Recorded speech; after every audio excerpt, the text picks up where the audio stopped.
got a really cool reaction in, pulled the belly pan off, got everything all situated on the right, and now I'm ready to dump the oil. What you will need is a 12mm socket. And you're going to do some mad blow. Yeah.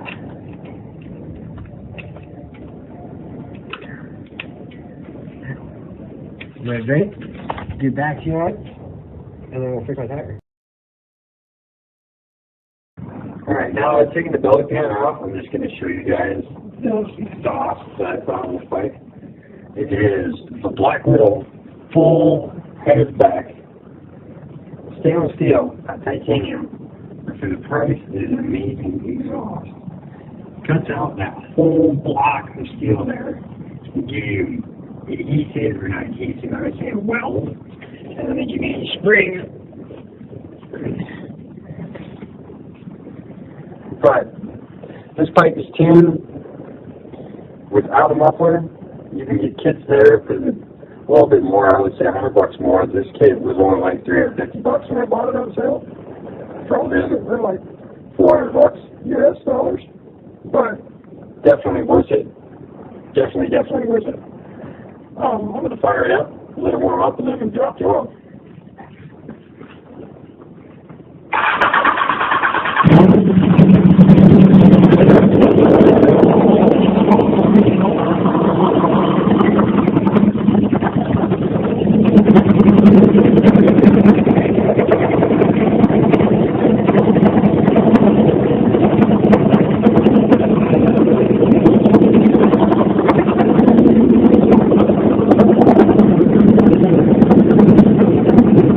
But definitely worth it.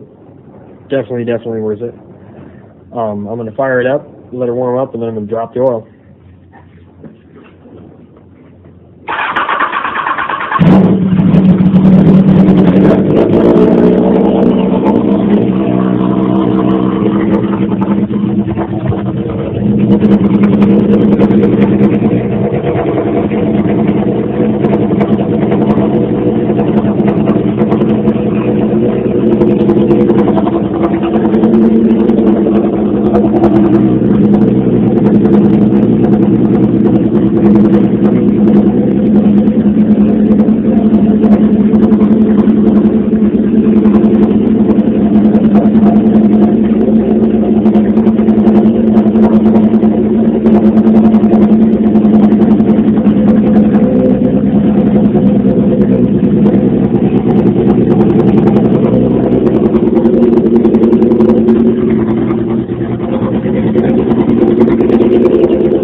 off. I would recommend getting it if you want something quiet on the street.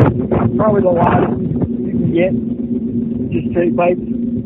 Alright, here's what I'm going to be filling this bad boy up is going to be with some 10W50. Full synthetic, 100%.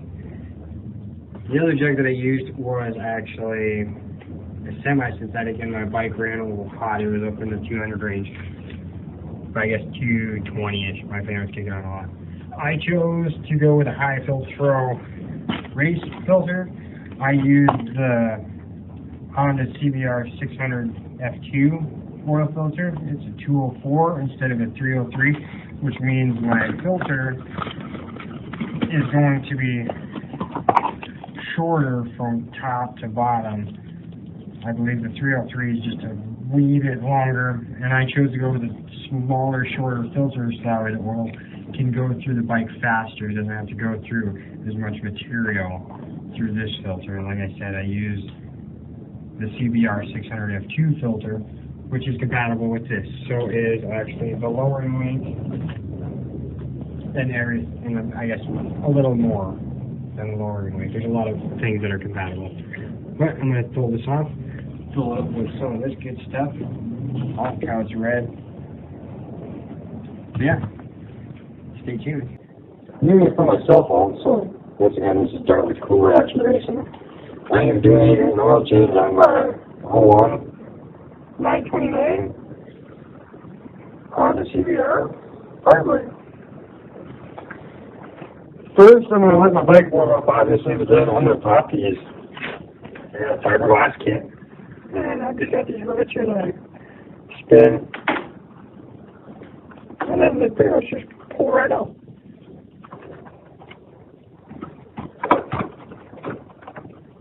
See, just like that little bit of pop loose from that container inside there. And it's just no pop there. I'm going to do that, pull the belly pad off, let it warm up, and then I'll get back to you. I also need to do pretty much chain there. I need to address this situation here. See, when I spin the tire, it doesn't just spin, it just kind of dead stops. If I kind of slow, and it just stops. You can also hear it right here in the caliper. I don't know if you can see it, but it's pretty nasty in there. It's just gunky. So I get to free that out and pull the belly band off, and then I'll drop the oil.